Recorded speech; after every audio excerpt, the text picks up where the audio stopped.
دریافت فرمایا ہے کہ یوٹیوب پہ مونٹیزیشن، اس میں سبسکرائبر جو ہیں وہ 1000 ہوں تو یوٹیوب اس چینل پہ ایڈس چلانے کی اجازت دیتا ہے۔ بھیا آپ نے جو بھی طویل سوال لکھا ہے، بہتر یہ ہے کہ آدمی ان چیزوں سے اجتناب کرے، اور جس حد تک ممکن ہو ہمیشہ 2 چیزوں کی کوشش کرتے رہنا چاہیے۔ ایک تو سچ بولے اور اپنی زندگی میں بالکل جھوٹ کو دخل نہ دے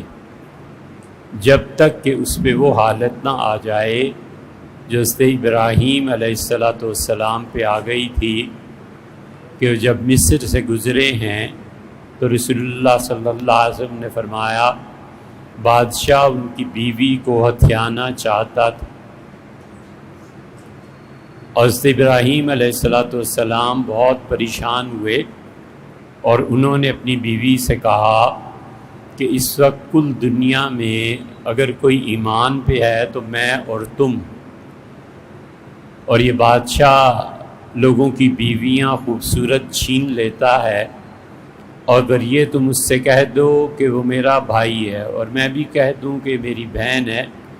تو پھر ہمیں جانے کی اجازت دے دے گا، اور یہ ہوا اور ان کی جان چھٹی۔ بالکل اسی طرح کا واقعہ رسول اللہ صلی اللہ علیہ وسلم کی زندگی میں بھی نازل ہوا ہے، واقع ہوا ہے۔ سورہ نحل 14ویں پارے میں ہے، اس میں جہاں یہ الفاظ آئے ہیں کہ الا من اکرہ، ہاں کسی شخص پر جبر کیا جائے کہ وہ جھوٹ بولے، وقلبہ مطمئن بالایمان، اور اس کا دل ایمان سے بھرا ہوا ہو، تو 2 شرطیں ہیں، اسے جھوٹ بولنے سے نفرت بھی ہو، اور دوسرے اگر جھوٹ نہ بولا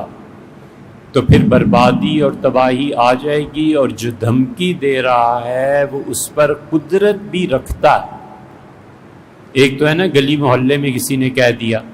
اور وہ کر نہیں سکتا، ایک ہے کہ اس نے کہہ دیا اور وہ عہدے والا ہے اور کر بھی سکتا ہے۔ ان 2 صورتوں میں کسی شخص کے لیے جب یہ مقام آ جائے تو جھوٹ بولنا پھر درست ہو جاتا ہے۔ تو اس لیے زندگی میں کبھی بھی جھوٹ نہ بولے اور دوسرے حرام نہ کھائے۔ یہ 2 کام اگر نہیں کرے گا نا تو اللہ اس کی دعا کو سنے گا، بس چاہے وہ کافر ہی کیوں نہ ہو، خدا اس کی دعا کو سنتا ہے۔ یہ 2 کام نہ کرے، اور جو لوگ یہ کام کرتے ہیں، اب یہ جو مال کی صورت آپ نے تحریر فرمائی ہے، یہ اس سے بچنا چاہیے، ایک طرح کا مشکوک مال ہو جاتا ہے۔ کیا فائدہ آدمی ان کاموں میں پڑھ کے، اور بہت بڑی اپرچونٹی جو اللہ نے اسے دی ہے،